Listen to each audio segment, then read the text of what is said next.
mapa kailang gusto ko no iPhone tapos nagtatantrums kung di rin mo tatagan, nag-iisog. Di ba may dato time nga na news nga di nila adato Samar, haigit adadtoan. Waraya tagihan cake kaniya mama, teenager hiya. Tas nagdabog. Ginreport niya niya mama. Di ba grabe man ito? Kabataan yan. Di ba? Hikita nga ni Wari man ito to cake han una. But okay na greetings. At grabe na mga kabataan yan na mabugtuan. Madali na yan na mag-complain mga kabataan. And ano ang solusyon? You have to encounter Jesus. Waray ibang antidote para maayos kita. If you want change to happen, encounter the Lord. And this is the challenge right now, the young people. Because we need more cell leaders. We need more campus workers. Mas kailangan namon yan na ang mga volunteers, mga prayer warriors, and even musicians sa worship team.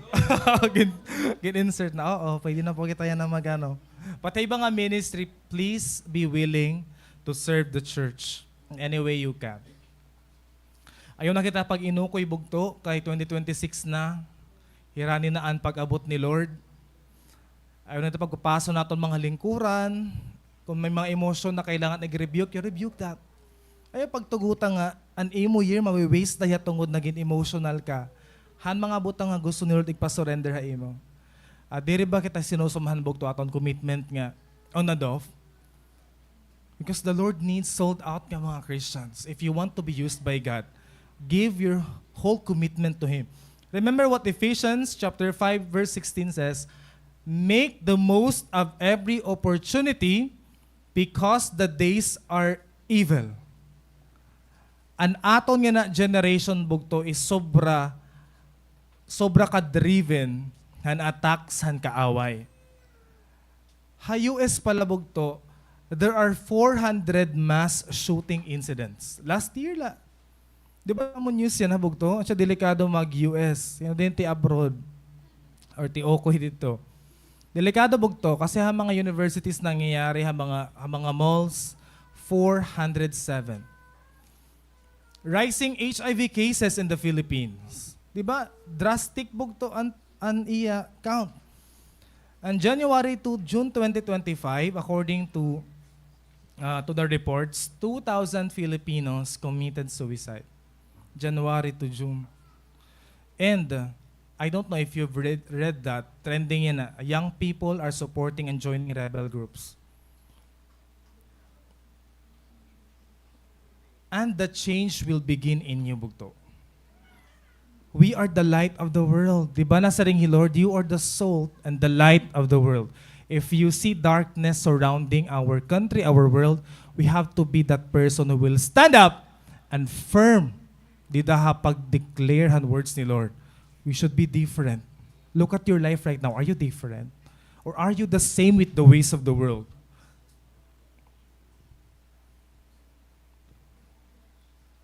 Tomorrow might be too late. Decide now, bugto, because we need people who will harvest a plenty of crops. Damo yan na bugton kailangan mawin and you can be used by God to do that. Can you see right now, I will win people to Christ. Let's do it together, bugto. And there is a more concrete, specific reasons, bugto. Kaya ano nga, importante talaga. Yan ang mga bata pa kita, we should do serving of the Lord. And reason nila is, we are aging. Kalagas kita. So the second point is, you are not getting any younger. Masakit man inhiya, pero this is the reality. Dapat isang ito mo sapit, diri ka na tika bata, na tika lagas ka. Remind la ito hiya ha. Oo. Na tika dakot aton edad.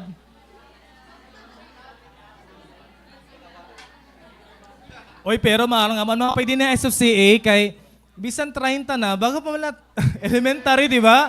O young looking, kamagusay. Di ba, manaya ka na ano imo course, pero may trabaho ka na, di ba la? Praise God. May nakapansin na ako. Anakon baby face. Yeah, amazing. May daakon student, lagyakan man niya. Sir, baka malakonohan 18. Tapos, ginpasar ko na lahiya. Alitabog to. Oo, mga fresh din hit mga members. Ambot kay ano. Di ba, kasi mga light kita ha world. Amen? Di rin man talaga di mo sabon ang reason kay ano, naka-influence ka. It's the light that you bring, di ba? Kay dini ba yan, may nagto-turmeric soap na, may pinalit din hinga mga pampaglow, rejuvenating kine. Pero an imo to light, ano, an magpapa-influence sa ibang tao. So I pray that each one of us will show our light to other people. To go further, verses 2 to 5, nga itong mababasa yan na, we will look at how it is to be an old person, how it is to be on that stage, and ano ang conclusion ni author about it. Being an old person is not something dapat ikaawod nimo. Dapat something i-admire nimo because even if that person reaches 50s or 60s, they are still serving God. Makusog pahira. And they are spending the rest of their lives doing the task of the Lord. Diba? For example, we have the mother of Kuya Vic, Mami Salvacion, di ba? At her age, nag-worship yan, nag-win yan yung mga kapitbahay. Damo pa mahabugtuan, soon to be. Soon to be. Di ba? Damo pa ato mahabugtuan mga parents. But right now, let's see kung hain na kita nga stage, Kaya ito nga yung sapit, mahamis ito tiya skin yan, pero sunod, kuhan na ito. Mangunguronot. Itbuhok ito man, babusag na, tapos, mapahilot na ito ya permi, mapabulig pagpabuhat, kain tawon, ang mga tuhod, ang mga rapadapa. So what does it like to grow old? Nasa rin ang author, remember him before the light of the sun. Moon and stars is dim to your old eyes. Ayan. For example, din ni Hilola. Hilola Erica. Commonly, pag mga old ages na may dara sinisiri na clouding of vision or cataract. 65, matikang iton hiya. Ang siya mangyari aton when we get old, our vision will become blurry. So ito nga mo yan ability to look at at things. Kung ito hiya, enjoy. Kay sunod bog to, kailangan tanay iton mga damo nga mga tools. Pero yan di ba? Imagine pera ng grado, 100, 200, may na 400 na, 1.2. May da naman na pa-laser na ang mata, di ba? Nagko-contacts. Because our vision at early age is deteriorating. So while you are young, bugto, read your Bible. Pagbasa good Bible. Patuguta bugto nga diri mo ini matapos habang may da ka pa ability to see. Read your whole Bible, read Christian books, watch Christian content, ayon mga malicious or sensual content. See the needs of others. See a friend while you can. Habang nakikita pa niya kahusay ang kagwapo. See souls that you can invite to church.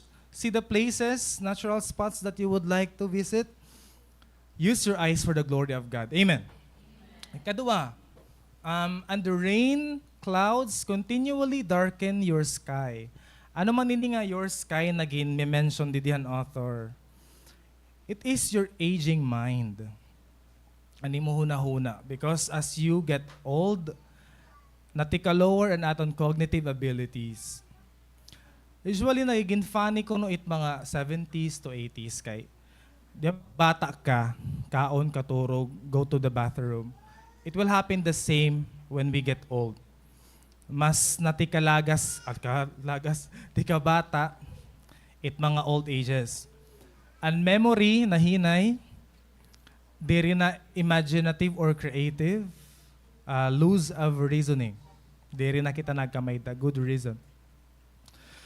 May dagapon ito, di ba? Kita yan na pala mga kabataan, mga lilimakon na. For example, na akong pag-biometrics, makadamay ito niya last year nga. Nakakadama ako paglalagin kay, ito maglalagin ako tapos, yun na pakyan ito, naglag-in ba ako? Oh mga promise, mga sukad lang ito niya, hala. Lagas ko na nga yan. Kailangan ko na magkuhan, Memory Plus.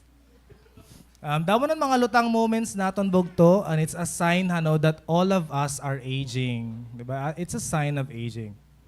So while you are youth, pag-memorize verses, bugto, while you can still memorize, take that exam, interview, career opportunities for the Lord, while you have that mental capabilities. Kay sunod, madiri na kita hitdamot ginihimo, nadiri na kita stressor, nadiri na kita mga igme-memorize. Gusto lang naton peace. Gusto lang natin maging at peace sa kinabuhi. Next is, remember him before your legs, the guards of your house start to tremble, and before your shoulders, the strong men stoop. Ani mga tuod, kumusta na? Bugto. Kaya pa? May mga banyos na. Ginuunat-unat na, nagpapahilom naman. Yan naman laki ito na gusto ko magpinahilom. Nagpamassage ba? Kaya syempre mga 30 na. Mga rheuma, ano pa ito, mga arthritis. Ito rin dabog to pag we get old. So while you are young, do the exercise, Kung nakalukso ka pa, kaupin kakanta kanina, di ba? Baliw sa Panginoon. Lukso, habang makalukso ka pa, sayaw kay sunod, bugto. If you reach 70 to 80, masukad ka na lahito. So yun, habang nakakalukso, sige, lukso, lagan Ate Grace, di ba? Kanati siyang siya. Kaupay bugto, kanta, kay sunod, it imo boses, di rin na ito hiya. Di ka na makaka-falsetto. Di rin na hiya, high blood na. Di rin na hiya, high range. High blood na. So gamiton ta naton mga tiilbog to walk with the Lord. To attend the Bible study, di ba? To attend your cell group. Kay sunod mga cell group ito, niyon, mga kalagsan naman ito na to your cell group. Virtual. Kasi ito, okay, send link and Google Meet. Kay di rin di rin na makakamotor, di rin na makalakat-lakat, di ba? Once in a while na lang kayo makakalagsan na. So while you can still do it, attend cell group. Diba? Attend mga meetings. Go to church while you can. And yung shoulders. Kumusta natin mga shoulders? Ano na? Naragaak na ko no na siringi charis. Diba? Kay sunod magkamay na ita osteoporosis. Diba? Makubaob na kita. Kay may mga bones na nga diri strong. So while nakazumba pa, while nakaunat-unat pa, let's do it while we are still young. And aton mga tango, pira na aton mga tango nga nawara. Nasiring didi, remember him before your teeth. Your few remaining servants, stop grinding. Sige daw, ihapa daw imo tango kung pira nala ito. Kay pira aton tango, ng mga adult, it's 32. Okay, 16 ha upper, 16 ha lower. Permanent na ito hiyabog to. So, may mawaraan ito da usa. Ora nito matubo dida. Magpapapustiso na, di ba? And how can we take good care of our teeth? Ayan, magtutoothbrush kita para mag-endure. O para, bisa mag 70 or 80, adalaga ito hira. Di ba? And the sound. Ang imo, pamatibog to, according to the author. Remember him before the door to life's opportunities is closed and the sound of word fades. Because our hearing will deteriorate as well, bugto. And kung napansin niyo, tanan ini nga ako mag-mention ng complications, it's 65 years old commonly. That's why ang retirement dito nga edad. This is a message aton bugto that we will reach that age. So wherever you are right now nga season na nimo life, you give your best to the Lord. Because year after year, damo bugto ang diri na nato nabubuhat. So we should live without regrets. And aside na naton hearing loss, mahadlok na kita pagsasaka, kailangan na nimo upod, di ba? So choose a partner that will serve you when you grow old. Opdan ka pagsaka-saka, paglulusad, di ba? Ang kailangan mo ito niya. Kung waray pa, Siguro ito nga edad ka magakamayda.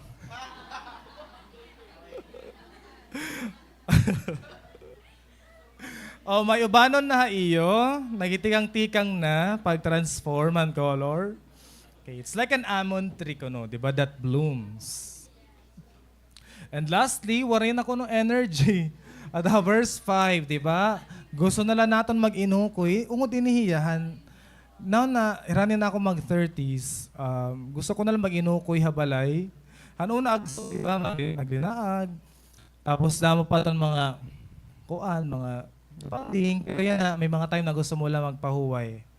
And siguro that's a sign of aging. But the most important thing is we spend it more on family and with our devotion. Hindi yung mga butang mahabugtuan, ang siya na-realize ni King Solomon when he got old. Damon niya regrets. Nga warin niya kabuhat para kan God. So, when he got old, message na lang niya para aton. We listen to the words of these people who have wisdom. If you want a good lesson in life, talk to someone who is older than you. Because they have experienced a lot. So kung imo sa leader, magsagdo na imo, follow it. If a pastor magsagdo na imo, obey it. If your Christian friend who's older than you, aging correct ka, accept that.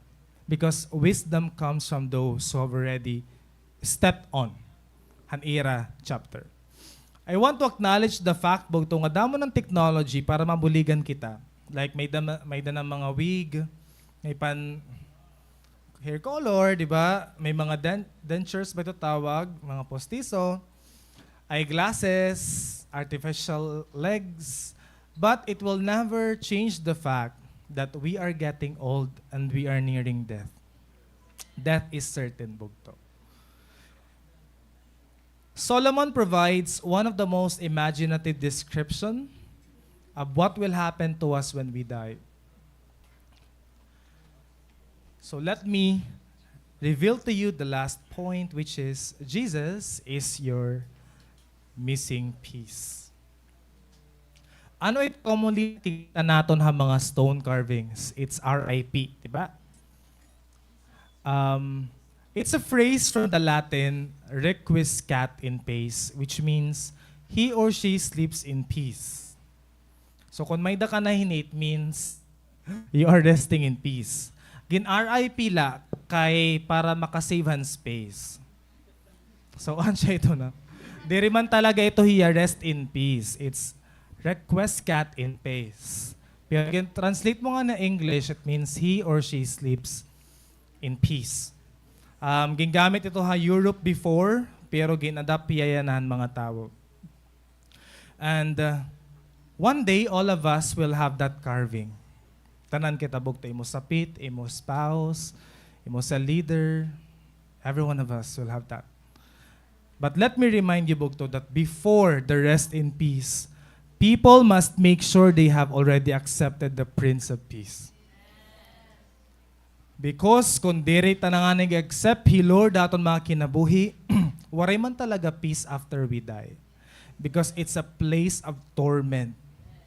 It's hell, prepared for those who have rejected Jesus and didn't obey in their lives. So we must serve the Lord while there is time. The clock is ticking, mga kabugtuan. Diri kita mga immortal.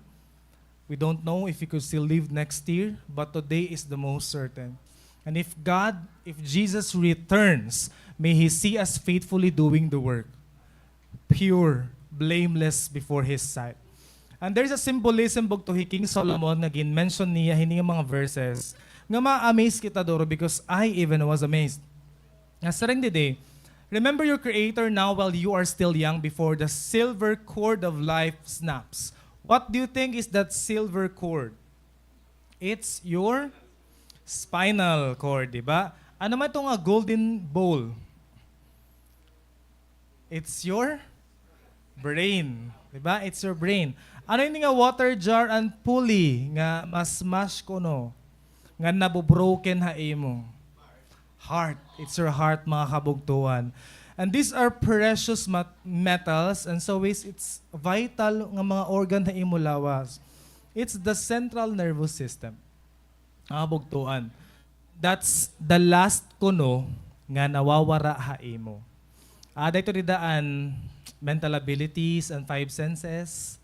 Ada mahabugtuan. Nga nami sa kon Bible kay this was written thousands of years ago or 1,000 years ago. Pero imagine, maara man author kung anon inside han lawas. What are the innermost parts of your body? Ngan kung ano ang last nga nawawara haimo. Di ba this is a revelation? This is something that God could only reveal. Wala itong mga technological advancement, pero they know nga may spinal cord, may brain, may heart. Amazing, no? So really believe the Bible. Ayaw pag-doubt hini. Because this is revealed by the Lord. Amazing.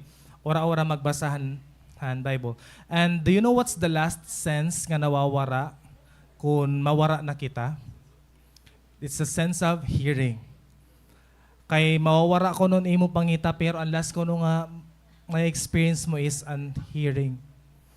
It's according to medical understanding.